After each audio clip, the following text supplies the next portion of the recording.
Hello and welcome back to the Wellness Check, a place to check your wellness, to learn tips and tricks for a sound mind, a strong heart, and a healing soul. My name is Katie Porter. I'm a licensed therapist, and I wanted to ride off of the coattails from my last video and talk about coping skills. I'm sure that can be a cringe word to some people to hear about coping skills, but it's really important. And today, to specifically talk about the differences between what one might consider negative coping skills versus positive coping skills, to normalize that we use both of them kind of interchangeably, and how to begin to maybe ride an impulse through to use a negative coping skill so that we can replace it with more of a positive one that in the long run will be much more beneficial to us with our triggers, with how we respond to the world around us, and just feeling better on the inside as well. So, alluding again to my last video, I want to challenge you to figure out what your mechanisms are for coping. Everybody has a different set of things that they like to do to manage or express the way that they feel, the thoughts that are coming into their mind, and how to kind of regulate throughout the day. And most people can, again, choose from maybe things that are not so healthy but might do the trick in the moment. And then some really healthy options as well, that in the short term, in that moment, they actually help, and in the long run, they set a successful path for that person.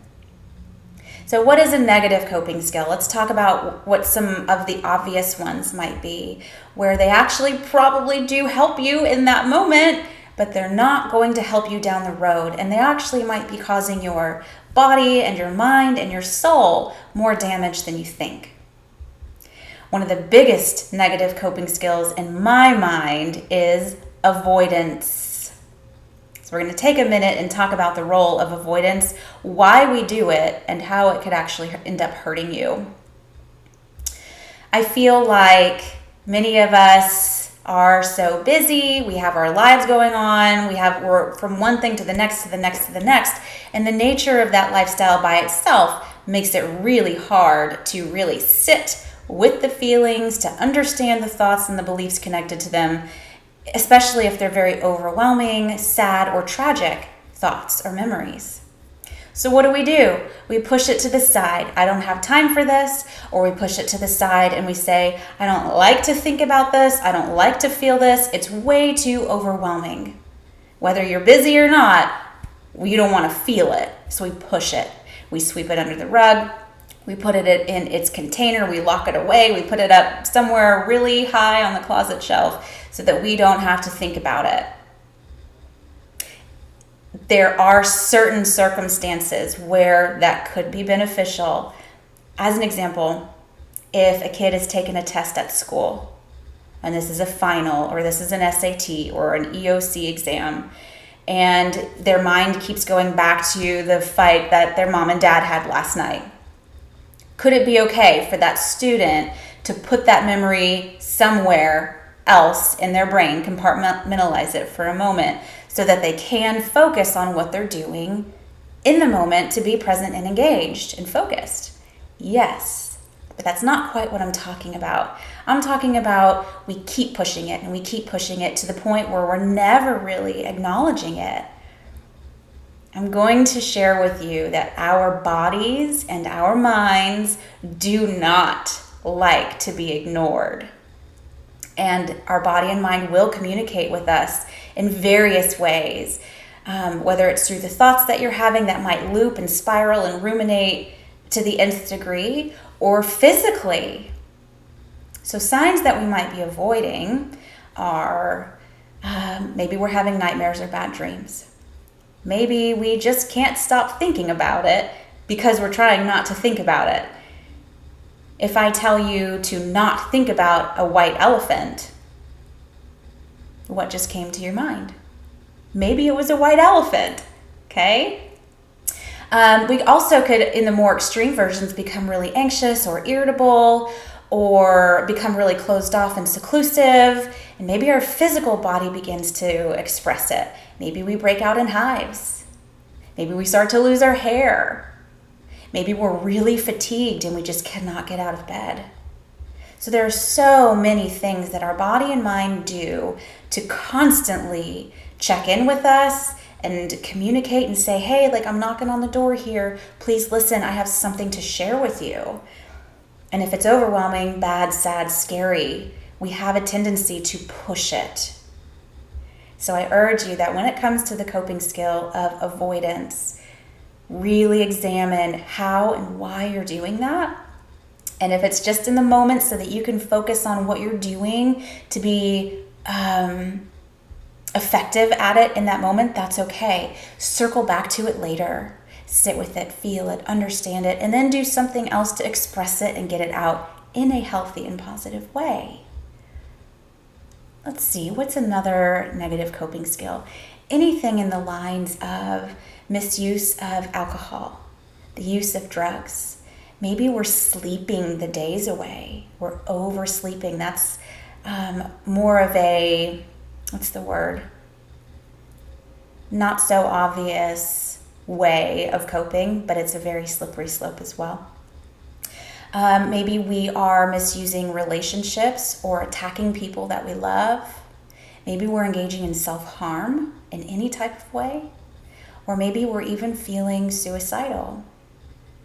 And on that note, when it comes to suicidal thoughts, I also want to challenge you with this. If you or someone you know has been there before,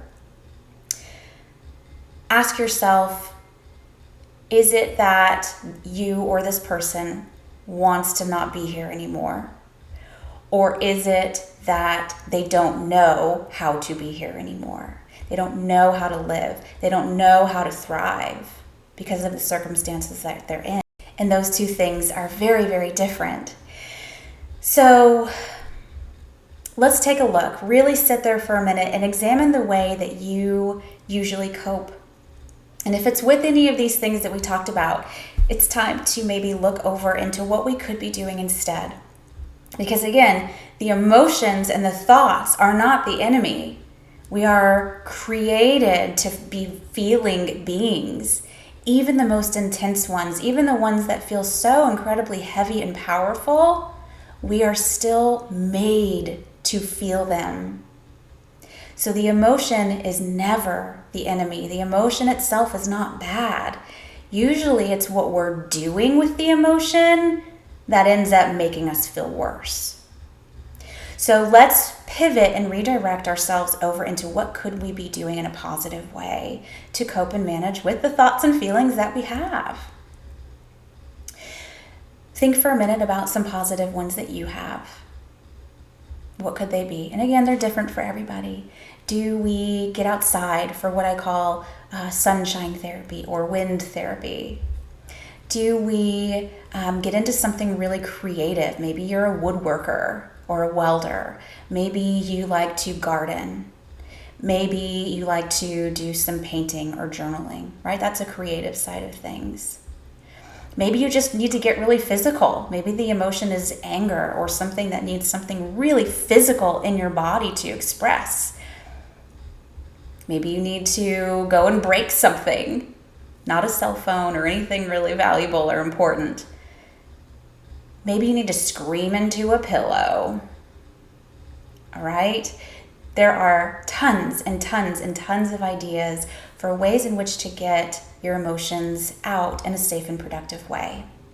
The way I like to do it for myself and for my clients is every emotion kind of gets a box.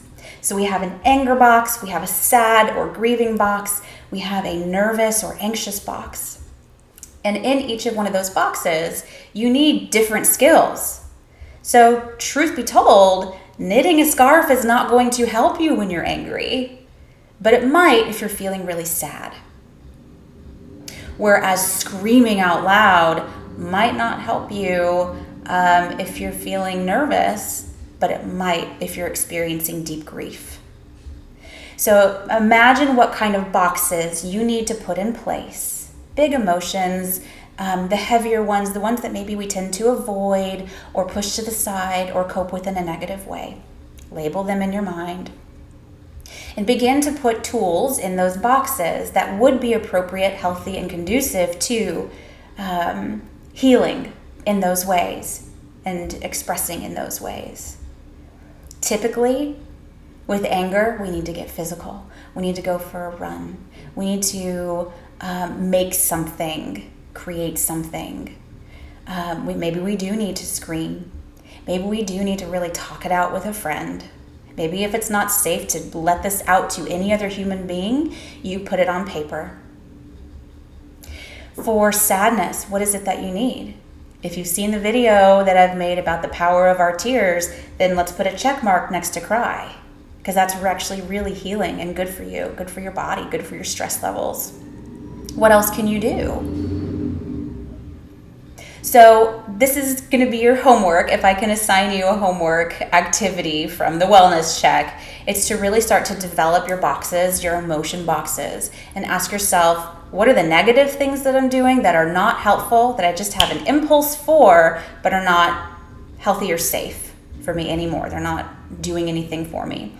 Versus what can I do differently in a positive way? And begin to fill those boxes with the tools.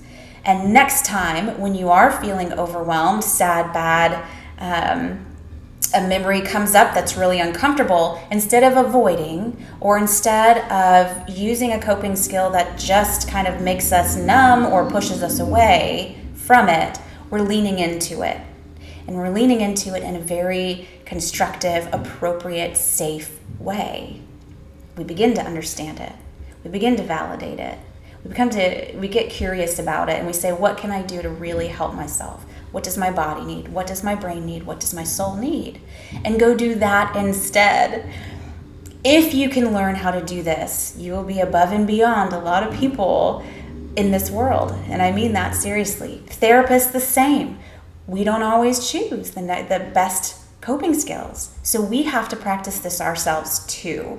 Of what are we doing to avoid? How can we take care of ourselves through this? And what can we do differently in order to do that?